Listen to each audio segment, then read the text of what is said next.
Welcome. You're listening to the I'm Wired to Inspire podcast, creatively engineered by Nicole, the inspiration specialist. I'm Wired to Inspire is a powerfully packed 5-minute podcast filled with inspiration and encouragement to get you through your day. It's designed to inspire you to live your authentic purpose. Now stay tuned for your host, Nicole, the inspiration specialist, on today's episode of I'm Wired to Inspire.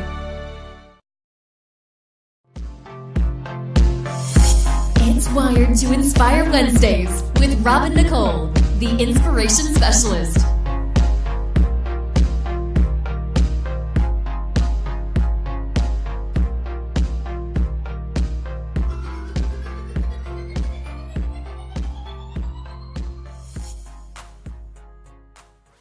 Hey everyone, and thank you for joining me for another episode of Wired to Inspire Wednesdays. And today we have another dope story that I got from Sunny Skies, and I want to share it with you. I like to call this one attitude adjustment. It was said to me by a friend when I was about 25, "You have an attitude." I'm almost 40 now, and he elaborated by saying that my personality carries a huge lack of humility. The things I would say or do in most cases was very off-putting to a majority of people. I always had a better story after someone finished theirs. I was full of knowledge on any subject, or whatever opinion I had on the matter was always superior and correct. My way of doing things was the best way. I appeared ungrateful, selfish, and pompous, and I had no clue whatsoever. I'll never forget that conversation and the paradigm shift my brain experienced that day. Once I was aware of this, I started thinking about my relationships and the environment I created. Over a few years, I slowly learned so many things about myself and others. I learned how to listen, to enjoy myself in groups and not need to be the focus of the group, to be compassionate and empathetic, to give advice only when asked, or out of heartfelt concern or genuine worry, to put others first when it counts, to show up, to be a friend instead of a competitor. I'll never forget how that one small statement has had a long-term effect on my life. You know, when I came across this story a while ago, I knew personally that it was something that I could identify with, but I also knew that, just many of my comrades, we've had similar experiences over the years. And, a lot of times when you're in your 20s and, you're fresh out of your teens and you're trying to figure out your life, a lot of people are, fresh out of college or in college. You're just kind of in that phase in your life where you're really ironing out on an adult level what your personality is going to be. You begin to find out a lot of things about yourself that you otherwise may not have been privy to before. And the cool thing about that time in your life is that, you begin to, meet people let's see, like you meet people and you begin to create relationships with people who are very different than you. Because a lot of us, we grow up with our childhood friends and, some people's, friendships and their inner circle doesn't really expand much more than that. And then there are other people who have those divine encounters with someone who shows them who they are. And they literally have the mirror conversation is what I like to call it. And they pretty much just talk to you, but you don't see their face. They're just holding a mirror when they're talking to you. And I think that when you get to the place in your life and you're not only, it's a few places, but the main place is when you're okay with the mirror conversation. And I don't mean okay with, people telling you something you don't want to hear, but you get to that place where you say, you know what? I want to change this about myself. Because what you learn is, y'all, a lot of the things that we do and the behaviors that we have is because of what we've been taught. I talk about this all the time, and I heard it before a long time ago in church about being the way that you were made versus the way that you were raised. And oftentimes our behaviors and the things that we do are contingent upon the things that we've learned from other people, the things that we've gathered over the scope of our lives, and it's cultivated the personalities that we have. One of the worst possible things you can do is have an attitude that makes people feel like they don't want to be around you. They don't want to talk to you. They feel like everything that you say is always right and they don't have a say so. And I know that all too well, because what you figure out is when you're a person who reads a lot, you study a lot, you are always into something, you're always gaining knowledge, you always run the possibility of being a big head. You always put yourself in a position to where you could end up being the person that's just a know-it-all, and everybody has to listen to what you say and acquiesce to what you do. So when you have those types of wake-up calls, yes, it calls for an attitude adjustment. But not only that, when you get to the space where this person did in the story and they said, you know what, I want to change that about myself. That is when the real healing starts. That's when the real prize begins to show itself. Because when you get to a place of humility where you say, you know what, I really have not been doing this thing the way I think God has wanted me to do it. You know, pride really does come before the fall. I really need to look at that Proverbs 16:18. I really need to pay attention to that right now. When you get to that space, and however you get there, let me tell you, value that space.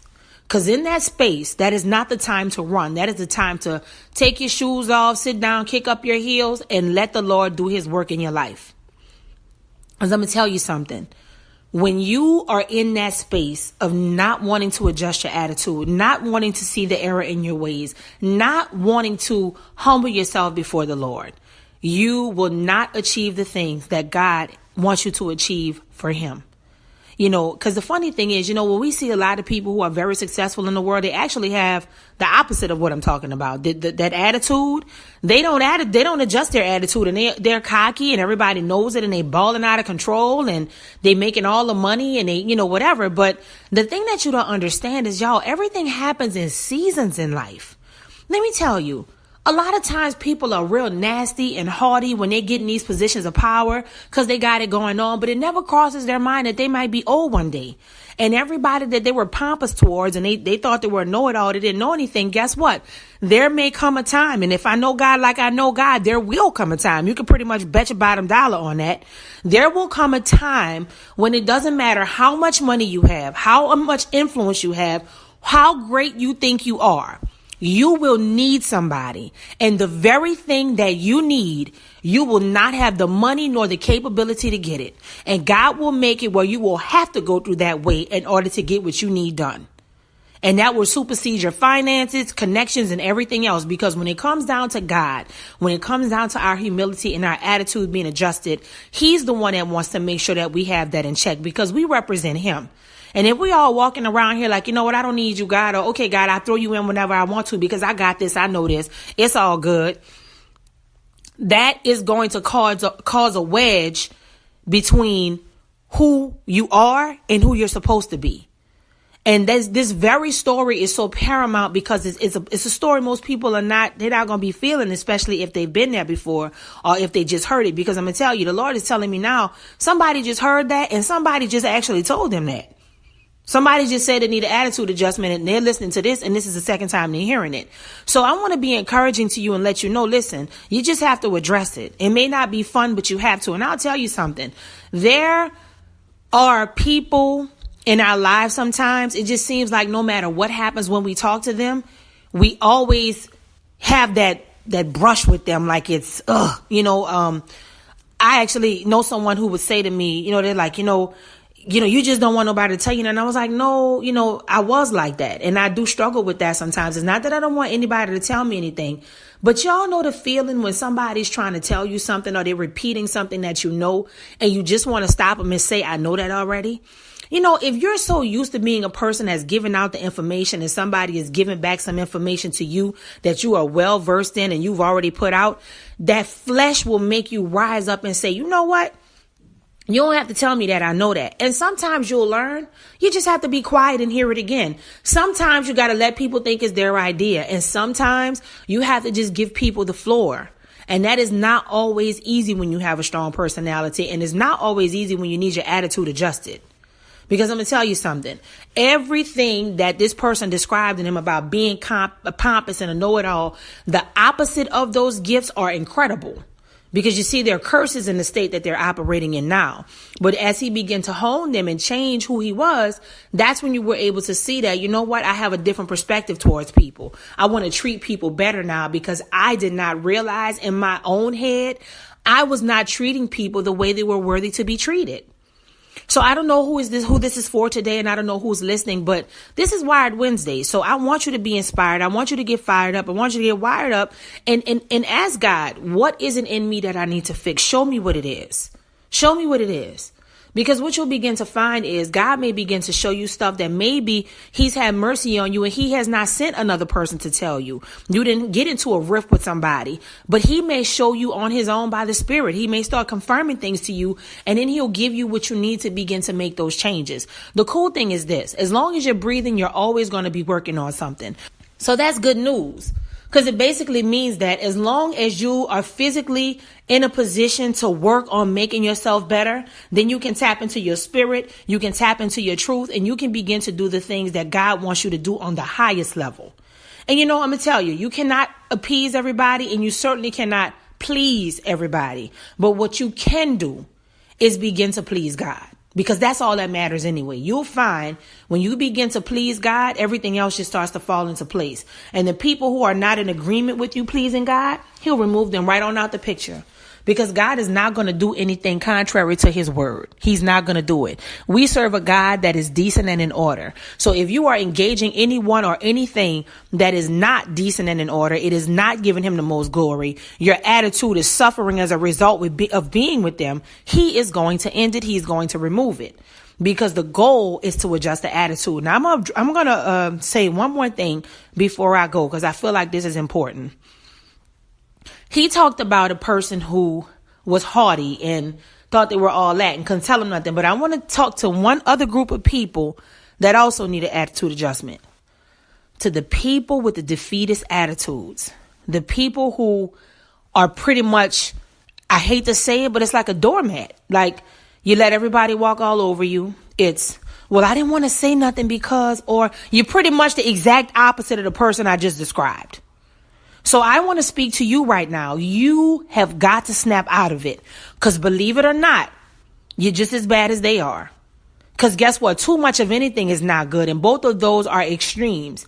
And if you are extremely full of yourself and cocky and nobody can tell you nothing, everything is about what you know and you're so smart and this is how you should do this, don't do that. If you're that person, okay, you're going to have to humble yourself. But if you're the person who's like, you taking that from them, okay, well, all right, knowing in your spirit you don't like how they're talking to you, you have your own ideas, you want to come at it another way, and you're still not saying anything, you too need to adjust your attitude. Because guess what? You have to balance yourself out. You can't just be sitting there taking everybody's commands as if you don't have a brain of your own.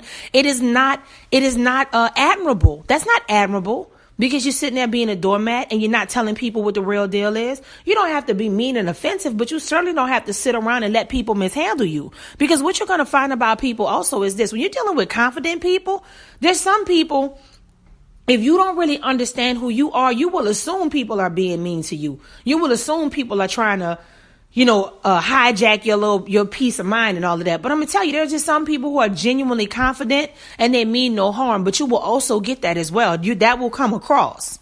But, I didn't want to just say, oh, you got a bad attitude, so change it. No, if you don't think enough of yourself, you too have a bad attitude. It's just not the way you were thinking. That's a bad attitude to have for yourself. Because let me tell you something. You will never be able to live authentically like that, because everything you do is through the filter of other people. And that is not what you want for yourself. In fact, that's not even of God. God says that you are fearfully and wonderfully made. Not scarily. Not haphazardly.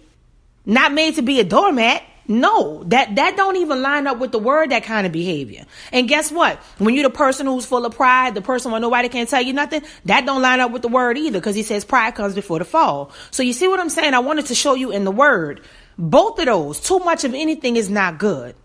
So you want to be a person who has balance. You want a balanced attitude. You want an attitude of balance, and you want to have an attitude adjustment. So however you want to say it, you can pick your poison, but however you want to say it, what you want to do is line yourself back up with your attitude being in a place where it's pleasing to God. And when it's pleasing to God, everybody else got to get in line. Everybody got to bow down to God. Every knee shall bow and every tongue shall confess. So you have got to make sure that if any of this affected you on any level, if you're the person that got to come down or if you're the person that got to come up, Wherever you fit in, it's time to make that move. Because God does not want you to be on a level that is not the best possible level to please him and to serve him while you are here doing his work. I'm wired to inspire. I hope you are too. Thanks for listening to I'm Wired to Inspire podcast at I'mWiredToInspire.com. If you enjoyed the show, spread the word and be sure to hit the 5-star rating on iTunes. For more information on this podcast and inspirational products and services, log on to the inspirationspecialist.life or I'mWiredToInspire.com. And remember to live your authentic purpose. Thanks again, and see you next time.